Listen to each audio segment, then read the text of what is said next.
I'm Shalina Tobin, aka PoshNoshGal, and I'm with Sam Hart, one of Britain's most successful restaurateurs. Born into the hospitality industry, he and his brother James have built an empire that is known and loved by just about every restaurant goer in London. As well as the El Pastor chain and the fabulous Michelin Starred Barrafina restaurants, the Hart brothers are the owners of the timeless Quo Vadis restaurant in the heart of Soho. Hello, Sam. How are you? Yeah, good. Thanks, Shalina. It's very nice to meet you. Well, thank you so much for giving us your time today. How are you spending your days? Well, there's a sort of my days are divvied up into a mixture of different things. There's some work going on, but for most of lockdown, actually, we've been pretty limited to what we can actually achieve. Mm-hmm. There's been quite a lot of gardening, quite a lot of exercise going on, quite a lot of shopping and cooking. So it's been remarkably busy somehow or another. Yeah, it sounds familiar, and the time is just flying by. I don't know where 2 months have gone. Yeah, I know, it's disappeared, isn't it? Yeah. So Sam, restaurants, one of the businesses that will be hit hardest during this pandemic. Tell us about how you're dealing with this and the things that you're having to go through to support your restaurants. So, I mean, we've been very lucky with the government furlough scheme, which has been, amongst the most generous of its sort of kind that we've heard of. So that was really a massive lifeline for us, which was meant that, during lockdown when we've been closed, the one thing we haven't had to worry about is making sure we can retain our staff. So we've been able to do that. So that was our primary concern anyway. So that's taken a lot of the pressure off. But I suppose the easy bit in a funny way has been the lockdown itself. And it will get much more challenging as we try and reopen because, we still need to negotiate with our landlords. We need to get up to date with our supplier payments, and we need to negotiate and navigate, trying to run a restaurant with quite different criteria, I suppose, in a new, a temporary new world. Let's hope temporary new world post-opening. Yeah, I'm sure it is temporary. So Barrafina is a bar-style concept where guests are seated in close proximity to each other. It's also very close to chefs as well. How would you manage the social distancing aspect once we open up again? Yeah, so we've been looking quite carefully at that, and the key question here is what the distance, the mandatory distance, will have to be. So obviously all the chat from the government so far has been about two people saying 2 meters apart. We were actually hearing from inside sort of government, people inside sort of quite high up in the Hospitality Association, that they are making progress with persuading government that 2 meters does not work for the majority of restaurants, and that we're more likely to be facing a 1 meter separation between parties. And although that's not confirmed, if that was the case, and we're hoping it will be, we sort of working at ways to think about, well, we have ways where we can make that work for Barrafina. So option one is we have, a group of 2, and then we leave out a stool, and then we insert a sort of, perspex screen or something. We try and make it nice and pretty, separating, the 2 parties that way. And again, we're still waiting for definitive guidance, but all the chat we're hearing is that where you cannot, enforce a 2 meter or 1 meter distance, a perspex screen does the trick. So that's one possibility. Possibility number 2 is, most Barrafinas got a space for a queue behind where people are sitting. So obviously the queue is not going to be possible or desirable even in a COVID environment. So the idea there maybe is that we have 2 seats at the bar, and then 2 seats behind facing the other way on the shelf of the queue, and you sort of zigzag like that. And we were just in measuring up actually last week. We think we with that sort of zigzag format, we can get almost all the original covers in, with a little bit of outside, a little bit of 3 of our Barrafinas got private dining rooms. And So we're not expecting events to be busy when we go back to work. So we can put tables and chairs, at the correct spacings in the private dining rooms. So there's, although, it's not the easiest of restaurants in this sort of situation. Yeah. We do think we can, well, if it's a meter distance, we can work around it. If it's a 2 meter distance, we wouldn't be able to open, I don't think, whilst the 2 meters is in place. Right. Well, you're obviously thinking about it in great detail, but there may be limitations to the numbers of covers per premises.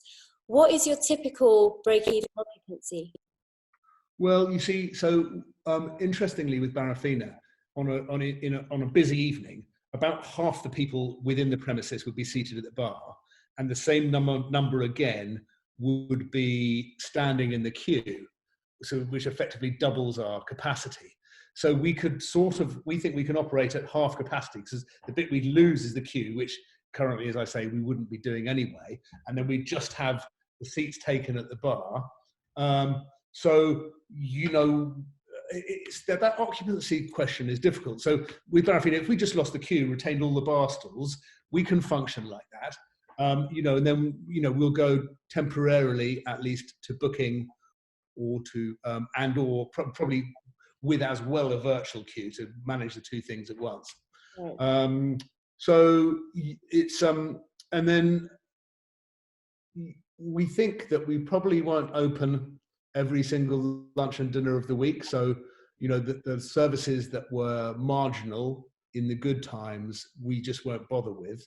So then you're focusing just on the busy time. So, I mean, there's a lot of variables, but we think we can make it work. Well, I've been speaking with, oh God. That's the key. Pardon? At 1 meter at 1 meter distance, we can make it work. That is the key part. That is the really big condition to all of this. At 2 meters, it becomes a very different thing. Yeah. So I've been speaking with many chefs, but as a business owner, the responsibility and the pressure must be immense. How are you coping with that? Well, the pressure's coming. So, I mean, yes, there is a pressure, but like I say, we've been in lockdown, which has meant that there's been very little to do much. We didn't have any money, so we couldn't pay our suppliers and our landlords at the moment. So we're working at refinancing, so we can do that, and we will do that before we've opened. Our staff have been on furlough. There's been very little until very recently guidelines about when we could open or what the rules might be. So although, of course, there's a sort of impending storm cloud and the pressure of that, we're not there yet, but there will be. I mean, the pressure's about to come, because the pressure comes when we can open, when furlough finishes, when we're paying our staff, and we're having to very quickly make business decisions about how we get it right, within the new framework. Mm-hmm. But of course, that all has to be done very, very quickly. And of course, because we have 10 restaurants, across 10 restaurants, that's a lot to try and think about. So, there is a lot to consider.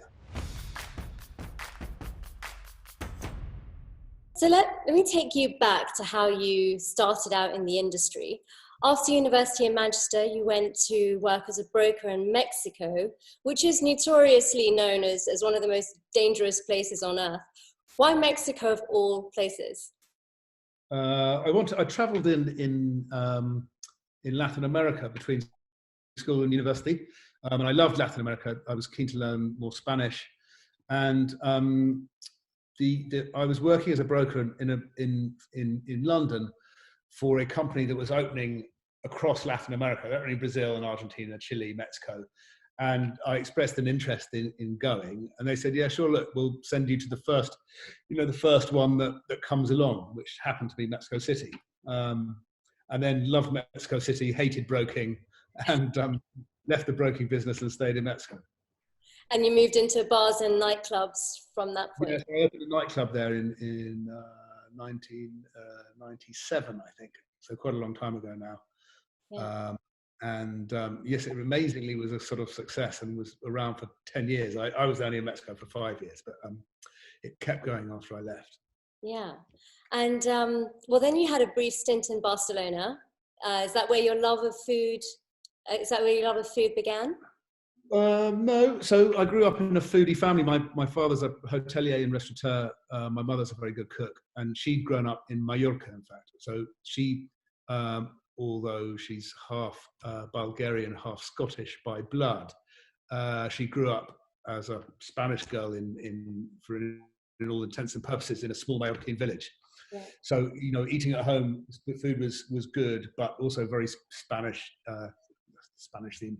It was for rural England in the 1970s. It was quite Spanish, but also I had exposure to more fine dining style restaurants with my father, who, he's held the longest running Michelin star in the country. So he's sort of been in that business for 40 years, whatever it is, a long time.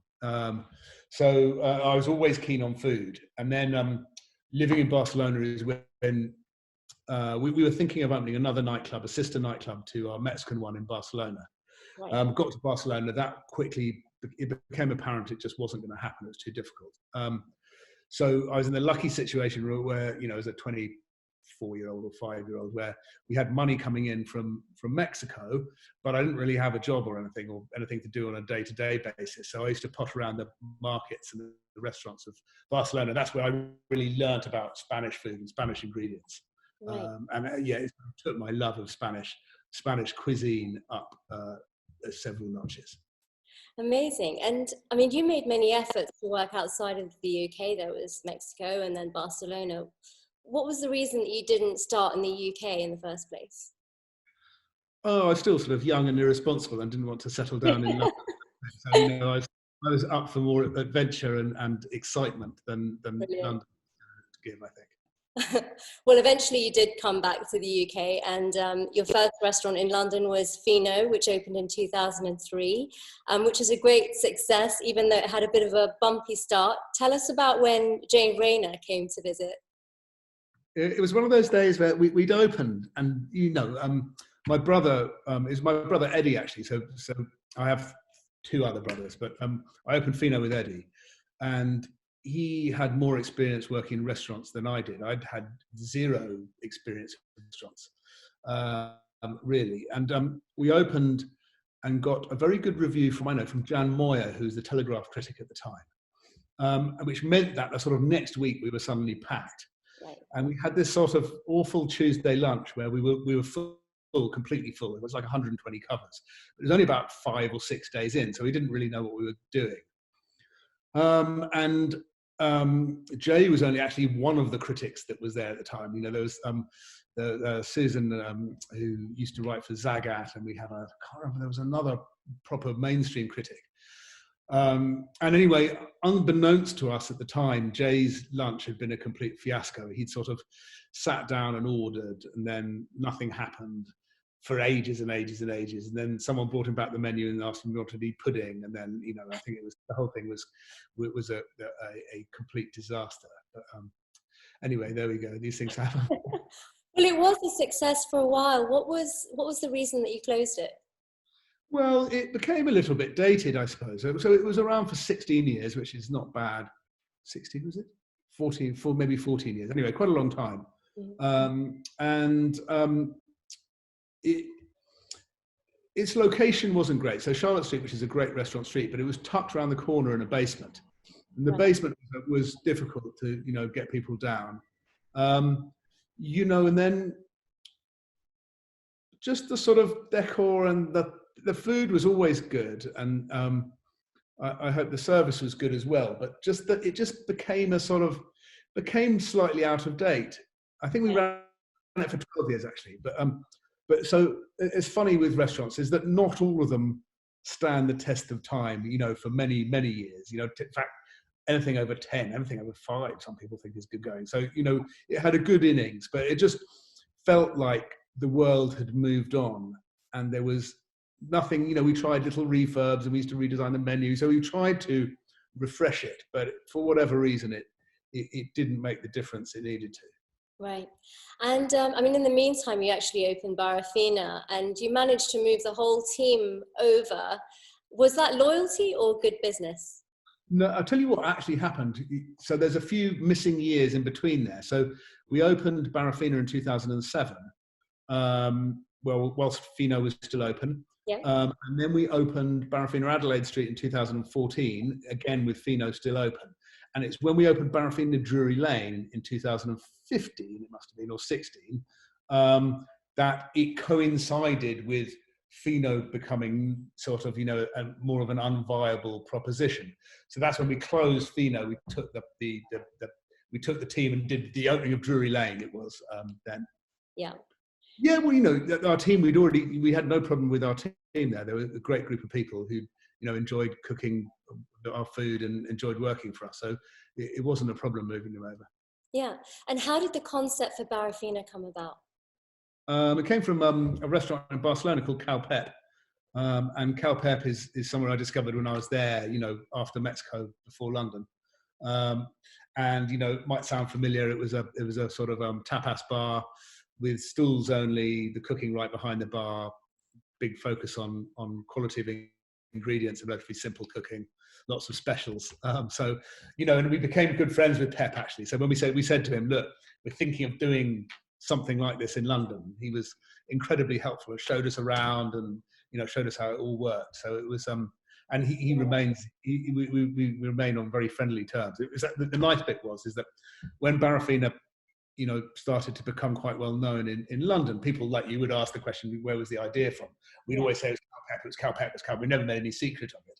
Yeah. And so he started to get loads of tourists from the UK and come and visit Cal Pep on the back of that. So we managed to repay him to a degree, at least. Oh, that's lovely. That's such a nice story.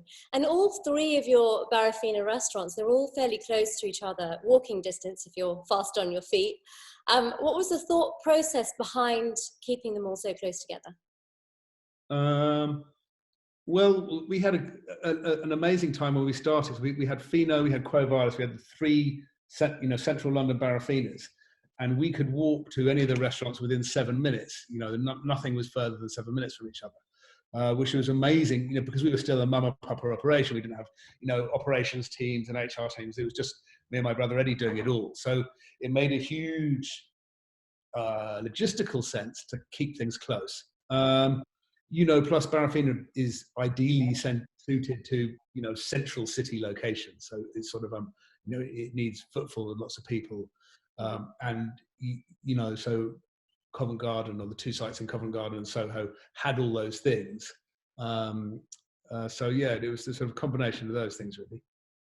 And I've read somewhere that you've always wanted a smaller, more manageable establishment, but you've recently branched out into King's Cross at the Coal Drop Yard.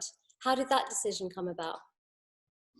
I first went to meet Argent, who are the landlords up there, quite a long time ago. I'm trying to now think. Must have been 2014 or something. It was a while back. So we were, actually, that's not quite right. We were first invited to go and look at it right back when they were just developing the Granary Square and St Martin's, the university part of it. So right back at the beginning of the scheme.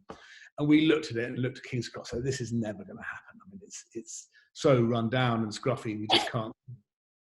And anyway, of course, we were proved completely wrong. So sort of 4 years later, whatever it was bustling and really exciting. And it was pretty obvious that they were doing something really great up there. And so we went to see them then, and this must have been about 2015 or something. We said, look, have you got anything coming up here? And they did, but they were in the new buildings, in the ground floor of the new office buildings they were building. And the bit that was much more attractive to us was being in the period stuff, with the Victorian architecture and more of a sense of history and whatever. So we decided to wait until the next lot of old buildings were refurbished, which was Coal Drops Yard. So we've been hoping to get back in there for ages because, it's an area of London and a landlord that we were really keen to work with. So, we were delighted when we got in.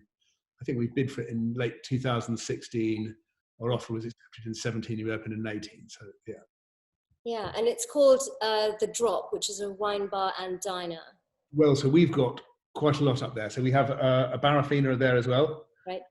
We have a big terrace outside Barrafina called Parian, which is a sister restaurant of Barrafina, but where you grill your own food on tabletop grills, which is quite fun. And then we have Casa and Plaza Pastor, which is a part of our Mexican taqueria restaurants, Right.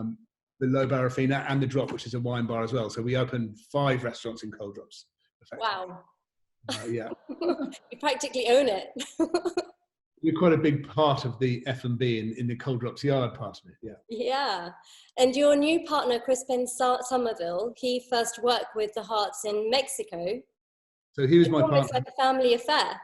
He was my partner in Mexico City, exactly. Yeah. So we started work together in 1996 or something, and then he stayed in Mexico after I left, came back, and we'd always been talking about, doing Mexican food in London, because we'd, fallen in love with Mexican cuisine when we lived out there. Yeah. And it took us a long time of dithering around and, not doing anything to get round to doing Mexican food. Finally, in 2016, we opened El Pastor in Borough Market.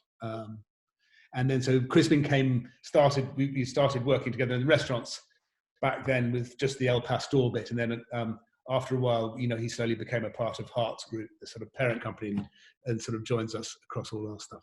Yeah, fabulous. And so you work with your brothers, you mentioned earlier on, and what are the advantages of working I've got 2 brothers. So I started working with my brother Eddie back when we did Fino, and he, about 3 years ago, moved to Palma in Mallorca, where he's opened his own restaurant there. So he remains a shareholder of Hart's Group, but he's not operationally involved anymore. Okay. And then when we opened El Pastor, my brother James, the youngest brother, came over from working in the city. He had a successful career as a derivatives broker and came over and started working with us in 2016. So there was a bit of a crossover when there was all 3 of us, but now it's James and I, Eddie's in sunny Majorca. Okay. And I mean, you seem very close to your brothers. Is that, you even have the same tailor, is that right? Eddie and I always used to have the same tailor, who's a guy called Sherlock Hart. I mean, we shared the same on Kingley Street, who's an amazing sort of octogenarian West Indian guy who made us suits for years. Anyway, so yes. Do you still get your suits made from him?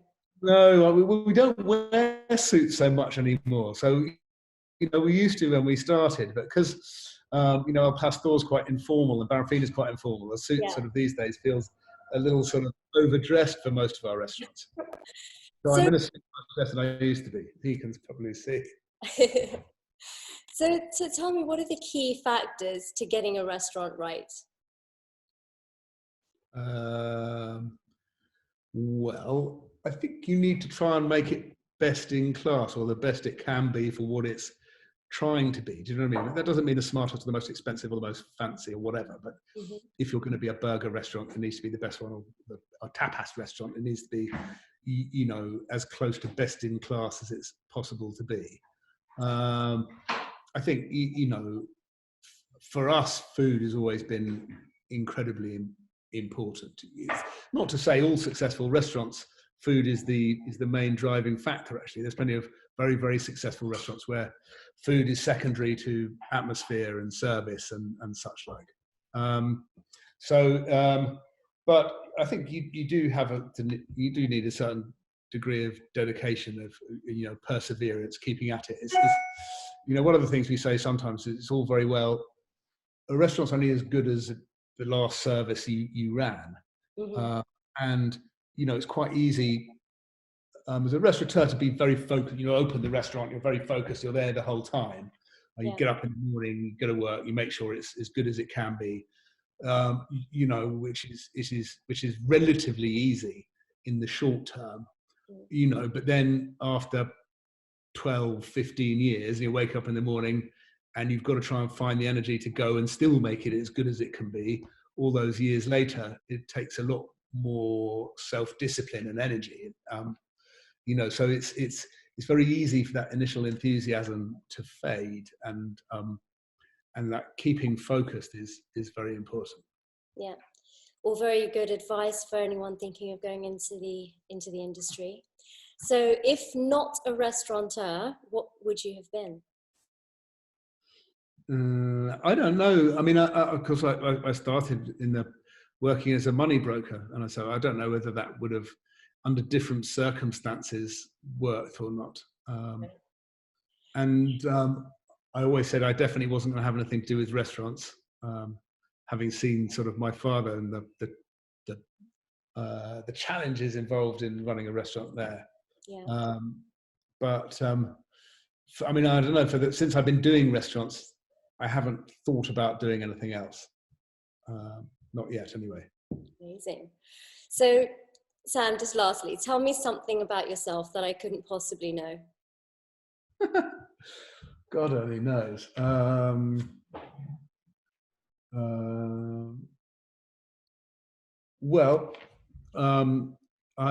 used to, when we had the nightclub in Mexico, I used to DJ. Crispin and I were the DJs when we first started. And actually, sort of with my kids a little bit older, I've got back into playing records again and buying electronic music. And in fact, DJ'd at the last festival we think that took place on planet Earth in South Africa on something like March the 12th, just before the whole world went into lockdown. So you probably didn't know that. No, I didn't know that. And that's brilliant. Thank you so much for sharing. No, that's a pleasure. So thank you so much for your time today, Sam. And yeah, it's been great chatting with you. So guys, if you want to follow Sam on Instagram, Sam, what's your Instagram handle? At Sam Hart's Group. Perfect. And I'm at PoshNoshGal. Thank you. Bye. See you soon. Bye.